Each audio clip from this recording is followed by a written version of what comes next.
A paz, amados irmãos, homens e mulheres de Deus. Amém? Hoje eu vou falar um assunto sobre o Senhor Jesus Cristo que ele teve curiosidade. Esta curiosidade nós deveríamos também ter no meio da família, na sociedade, no meio cristão, no setor de trabalho. Nós devemos ter essa curiosidade a respeito de nós. Amém? O que as pessoas pensam e falam de nós. Na frente é uma coisa, por trás é outra. E às vezes nós deveremos procurar saber o que é que estão pensando da gente e não levar isso por maldade, mas sim para aperfeiçoamento, né, do caráter, do comportamento, da forma de se enxergar. Amém? Nós temos um lado chamado o lado cego, né, que a gente não consegue ver a nossa fisionomia, a não ser que tenha um espelho. Às vezes a gente erra um botão de camisa, entorta a gravata, não pintei o cabelo direito e a gente não vê isso, quem vê é as pessoas. Isso é chamado lado cego. Assim também às vezes a gente acha que está fazendo as coisas certas, mas para as pessoas a gente não está. Lá no livro de Marcos, capítulo 8, versículo 27, diz assim: Saiu Jesus com seus discípulos para a aldeia de Cesareia de Filipe.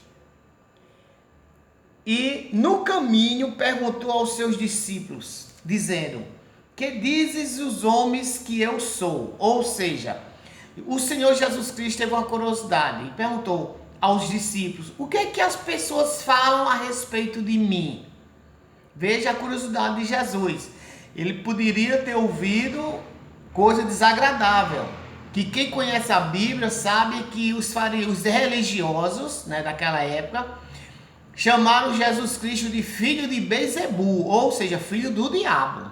Veja a blasfêmia. Versículo 28.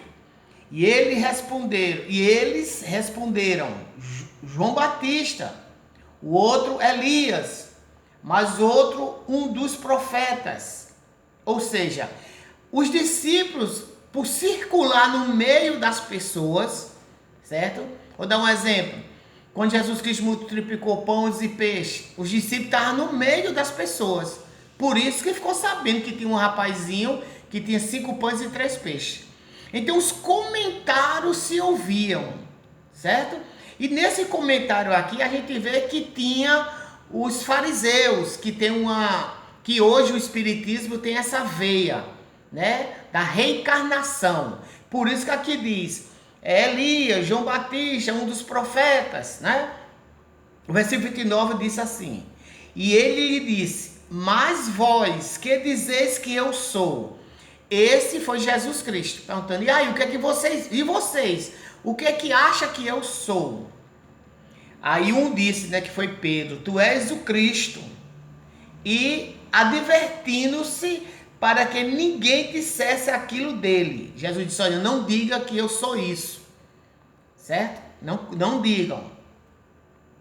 Começou a ensinar-lhe que importa que o Filho do Homem pudesse ser muito, que padecesse muito, e fosse rejeitado pelos anciões, os principais dos sacerdotes, pelos escribas, e que fosse morto, mas que depois de 3 dias ressuscitaria. Dizia abertamente estas palavras, e Pedro, tomando-o à parte, começou a repreendê-lo. Mas ele, virando-se, olhando para os seus discípulos, repreendeu a Pedro, dizendo: Retira-te diante de mim, Satanás, porque não compreendes as coisas que são de Deus, mas os que são dos homens.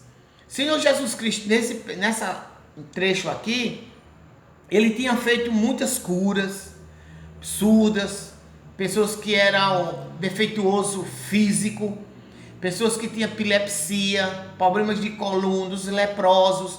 Ele tinha feito diversos tipos de maravilha, tinha dado uma lição de moral espiritual nos fariseus e nos publicanos, tinha repreendido alguns sacerdotes porque proibiam que os discípulos trabalhassem no dia de sábado.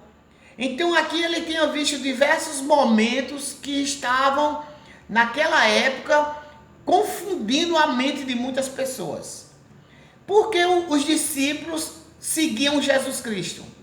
Porque quando o Senhor Jesus Cristo escolheu os 11, preste atenção, eu estou falando. Jesus Cristo escolheu 11.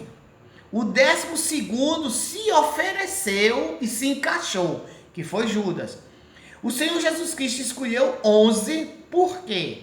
Porque eles não eram fariseus, eles não eram sacerdotes e eles não eram saduceus. Eles não eram religiosos. Eles tinham as práticas judaicas, mas não eram religiosos. Então eles eram pessoas puras. Eles não se aprofundavam, eles não se achavam deuses. Que a Bíblia diz que os seres humanos são deuses pequenos. Mas quando se torna um religioso, acha que já é o bambambam. Por exemplo, o Papa. O Papa, as pessoas beijam o chão quando ele se aproxima. Beija a mão. Isso é idolatria. A palavra de Deus proíbe. Então o Senhor Jesus Cristo escolheu esses discípulos porque eles eram puros. Então o Senhor Jesus Cristo se sentiu mais fácil de doutriná-los nos conhecimentos do reino dos céus. Nós pregamos a palavra de Deus e falamos de Jesus Cristo. Jesus Cristo só falava do reino, que futuramente eu irei falar do reino, né? O reino da graça e o reino das boas aventuranças, dos galardões. E quando Jesus Cristo chama aqui a atenção de discípulos e pergunta, cada um disse alguma coisa. E Jesus disse: e vocês, o que é que acham? Aí veio o incógnito. Será que você ou eu já perguntou aos nossos familiares o que é que eles acham que somos nós? Isso é uma pergunta boa para se fazer. Porque às vezes a gente pode estar até prejudicando o crescimento da nossa família, moral, ética e financeiro, por dar opiniões contrárias. E às vezes a gente acha que está fazendo o correto. Jesus Cristo aqui ouviu os discípulos e as qualificações que falaram de Jesus Cristo foram boas. Até porque estava comparando a ele a homens usados por Deus. Elias, João Batista e os sacerdotes. Amém? Só que existe um momento aqui aonde o Senhor Jesus Cristo deu as costas a alguns discípulos para conversar com outros discípulos. E ele começa a explicar qual será a missão dele a partir daquele instante. E quando ele diz que importa que ele seja crucificado para a salvação de muitos, Pedro repreende ele. E ele diz assim: arreda de mim, Satanás. Às vezes os elogios que nós recebemos não vêm de Deus, vem do Espírito que nos conduz a ser uma pessoa mais prepotente, vaidoso e não enxerga o próximo. Então, amados irmãos, que essa palavra sirva para vocês, que vocês meditem e se perguntem: será que eu estou fazendo o que é certo? Será que Deus está se agradando do que eu estou fazendo? Será que eu estou cuidando do bem das pessoas? Tudo isso compete a cada um de nós a ter um momento de raciocínio. E existe o nosso lado cego, e esse lado cego que nós temos nos prejudica. É como se a gente estivesse dirigindo um carro e a gente dá o pisca-alerta para a direita. Olha para o retrovisor, né, da frente e o de lado e entra à direita. Não viu nada, entra à direita. De repente, uma moto ou outro carro, ou um rapaz numa bicicleta bate. Por quê? Se aquela pessoa olhou para todos os lados e teve aquele acidente. Porque nós temos o lado cego. Assim como o carro tem um lado cego, o avião tem um lado cego. O avião, quando vai pousar ou vai subir, ele pergunta ao comando de bordo da base se ele está em condições aéreas de voar ou de aterrissar. Somos nós a nossa vida. A gente comete erros, mas se a gente puder diminuir a quantidade de erros, é bem melhor. Se perguntando: o que dizes de nós? O que pensa de mim? O que falam de mim? Amém?